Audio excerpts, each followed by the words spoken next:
जय भीम। जिस तरह से कि हम सब लोग बेहतर जानते हैं कि अंबाजोगाई नगर परिषद सार्वत्रिक निवडणूक 2022 जो है वो 18 अगस्त को 2022 को यहाँ पर वोटिंग होगी। उसके ताल्लुक़ से आज हम इस प्रेस कॉन्फ्रेंस के ज़रिए ये मैसेज एक अपील पब्लिक तक पहुँचा रहे हैं कि हम लोग ऑल इंडिया मजलिस इत्तेहादुल मुस्लिमीन अंबाजोगाई का जो यूनिट है वो महाराष्ट्र के सदर खासदार इम्तियाज़ जलील साहब, Maharashtra working president doctor Gaffar Qadri साहब, महाराष्ट्र महासचिव सैयद मोइन साहब, महाराष्ट्र के महासचिव और मराठवाड़ा अध्यक्ष फिरोज़ लाला साहब और बीड़ जिला अध्यक्ष एडवोकेट शेख शफीक साहब, इनके नेतृत्व में नगर परिषद सार्वत्रिक निवडणूक 2022 जो है वो हम लोग लड़ने को यहाँ पर जा रहे हैं। और इसलिए इस प्रेस के ज़रिए हम बता रहे हैं कि ऑल इंडिया मजलिस इत्तेहादुल मुस्लिमीन AIMIM जो पार्टी है वो पूरी तरह से अपने खुद के दम पर यहाँ के पूरे कैंडिडेट्स लड़ने के लिए तैयार है। और इंशाल्लाह ये उम्मीद है कि हम इस बार जो है पूरे ताकत के साथ मजलिस इत्तेहादुल मुस्लिमीन AIMIM का परचम जो है वो यहाँ के नगर परिषद के ऊपर लहराएंगे। आप कितने वार्डों से या सभी वार्ड से चुनाव लड़ने जा रहे हैं? जहाँ पर हम लोग जो है पूरी तरह से ऑल इंडिया मजलिस इत्तेहादुल मुस्लिमीन अंबाजोगाई के अंदर में जहाँ कैपेसिटीज़ हमारे हैं, जहाँ पर पॉसिबल है, उन सारी जगहों पर इलेक्शन कॉन्टेस्ट करेंगे। आज अंबाजोगाई में पिछले 25 सालों से एक हाथी सत्ता है, एक पक्षी सत्ता है या एक आदमी की एक व्यक्ति है, जैसा पापा मोदी साहब है, पिछले 25 सालों से उनकी सत्ता है। उनका एक विरोधी एक पक्ष है जिसे आज आघाड़ी के नाम से जाना जा रहा है या मुंद्रा समर्थक आघाड़ी ये कहा जा रहा है। इस बीच में, इस पूरे बीच में एक तरफ राष्ट्रवादी है, एक तरफ BJP है, एक तरफ आघाड़ी है, इन सब बीच में MIM आप कहाँ देखते हैं? हम जहाँ जिस तरह से कि आप लोग बता रहे हैं उसका एक ही जवाब है कि अगर हम लोग आघाड़ी की बात करें तो कोई आघाड़ी अंबाजोगाई शहर के अंदर में अस्तित्व है ऐसी खबर मुझे तो नहीं है। BJP अंबाजोगाई शहर के अंदर में है ये मुझे मालूम था। अगर BJP ने अगर कोई पिल्लू यहाँ पर पैदा किया है आघाड़ी के नाम पर मुसलमानों को बरगलाने के लिए या मुसलमानों का वोट बैंक पोलराइज करने के लिए, अगर BJP ऐसी हरकतें अगर यहाँ पर करती है तो उसको आघाड़ी कहा जा सकता है। लेकिन हमारे नज़र में यहाँ पर कोई आघाड़ी है नहीं।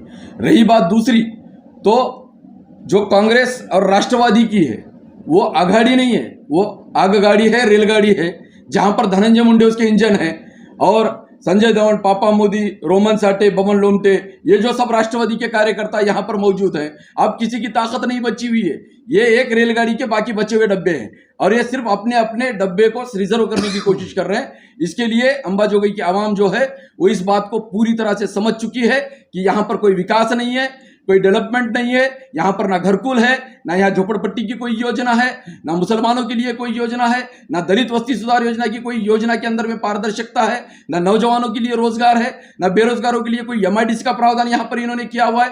विकास के नाम से 25 साल तक राजकारण यहाँ के अलग अलग पक्षों ने किया और इस बार वो जनता उनको बहुत बेहतर समझ चुकी है। इसलिए ऑल इंडिया मजलिस इत्तेहादुल मुस्लिमीन AIMIM को जनता यहाँ पर पर्याय के तौर पर देखती है और उम्मीद है हमें कि इस बार 2022 के सार्वत्रिक निवडणूक के अंदर में अंबाजोगाई MIM का परचम जो है नगर परिषद के ऊपर लहराएगा, इंशाल्लाह 100% लहराएगा। अभी आपने कहा कि BJP, कांग्रेस, राष्ट्रवादी की आघाड़ी है, ये सब एक है, सब भ्रष्टाचारी है, तो MIM इसमें अपनी इमेज क्या रखती है और क्या लेके जाएगी इन लोगों को? अभी हम लोग आपको बता रहे हैं कि जिस तरह से यहाँ पर जो सत्ताधारी पक्ष है वो सत्ताधारी पक्षों का हम लोग एक बात आपको कॉन्फिडेंटली कहेंगे कि 42 से जो केसेस हैं करप्शन के केसेस, वो करप्शन के केसेस इनके चल रहे हैं।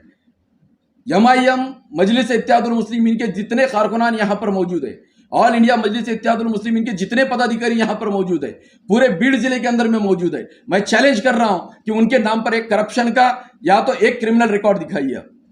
तुम्ही जे करप्शनचा मुद्दा मांडला याच्यामध्ये मग जे काही नगरपालिके माध्यमातून भ्रष्टाचार झालेला आहे त्यामध्ये MIM ने मग या विरोधात एखादं आंदोलन का केलं नाही किंवा आंदोलन करण्याचं तुम्हाला वाटलं नाही की आपण आंदोलन करावं किंवा याबाबत आवाज उठवावा?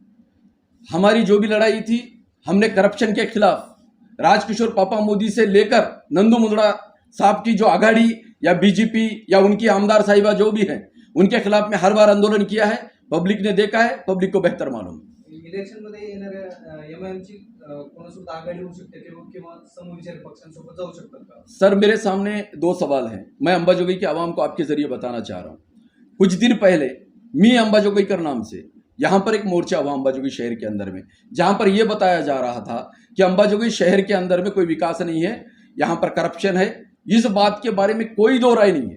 अंबाजोगई में 25 साल से जो एक व्यक्ति यहाँ पर बसा हुआ है, बैठा हुआ है, उसका कोई विकास, कोई डेवलपमेंट नहीं है, लेकिन सिर्फ और सिर्फ पैसे के दम पर, जमीनों के हड़पने के दम पर, करप्शन के दम पर और लोगों को ब्लैकमेल करने के दम पर वो सत्ता में बैठा हुआ है।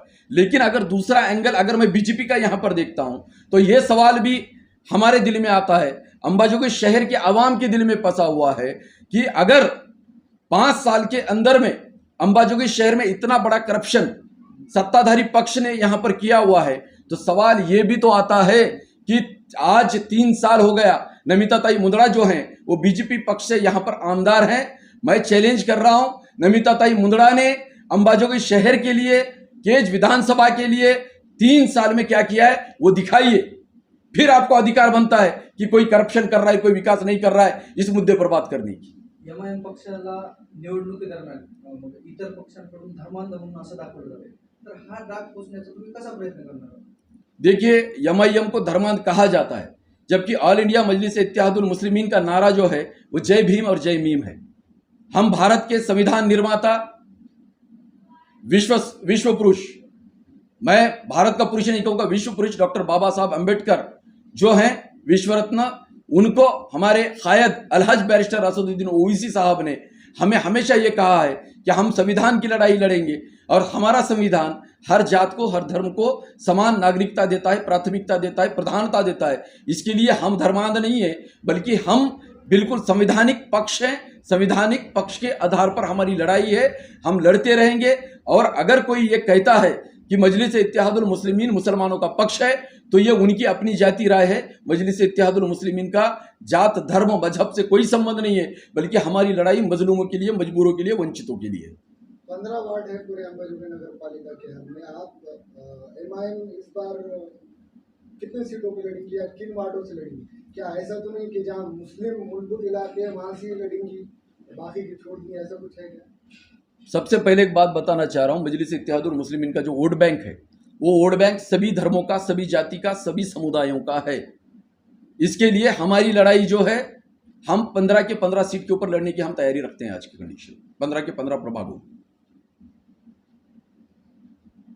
इतर उमेदवार इच्छुक होतात, कारण कोणाला पक्षाकडून तिकीट टाळले जातात, अशा व्यक्तींना तुम्ही साथ देणार की गेल्या 5-10 वर्षांपासून जे लोक एमआईएम सोबत काम करणार अशा लोकांना संधी देणार? सबसे पहले हमारे कायद महाराष्ट्र के सदर खासदार इम्तियाज जलील साहब और working president doctor Gaffar Qadri साहब ने ये बात खुलकर यहाँ पर कही हुई है। महाराष्ट्र के प्रेस को उन्होंने इस बात को जाहिर किया हुआ है कि हमारी पहली प्राथमिकता जो होगी वो पक्ष के लिए जो एकनिष्ठ है, कई सालों से जो काम कर रहे हैं बेलौस निस्वार्थ तौर पर, उन लोगों के लिए प्राथमिकता होगी।